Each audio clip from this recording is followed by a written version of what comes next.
Sir, minamadali daw po ninyo yung pagtakil doon sa motion dahil nga daw po may mga ilang senador sa majority yung kakasuhan. Possibly makukulong. Din po. Yun ang kanya iniisip.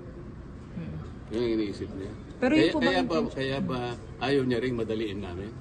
Dahil gusto niyang may makulong. Ganun ba? Because that argument can cut both ways. O, parang tungtuwa ba siya na merong makulong sa amin na hindi namin magamit yun? Kung talaga nagmamalasakit ka at we are colleagues here in one institution, dapat hindi siya magsasabi ng gano'n. Di ba? Pero ganun po bang intention, sir? Para po sa possible na makulong or wala dito? Ang sinasabi ko, yun bang kanina intention, pa, sir?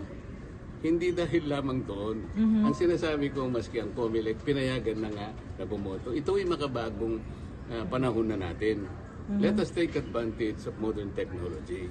Communication, information technology. Pwede naman eh. Para sa ganun, lahat makapag-participate. You know that Congress is a deliberative body. It's a parliamentary institution. So lahat dapat magampanan ang tungkulin.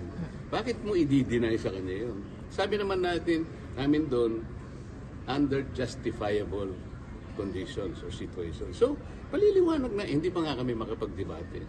Kaya talagang kikil na sila. So, pwedeng lumabas po sana yun sa debate, sir? Sana nga, ganun lang. Kung hindi naman sila magbibigay ng pagkakataon na pag-usapan namin, ako, kamumusyon ko pa lang, talagang akala mo yun. Parang meron silang piniprevent na may sila pala yung, ang iisipan pala nila, ganun eh. Kami wala kaming iniisip na ganun. Pero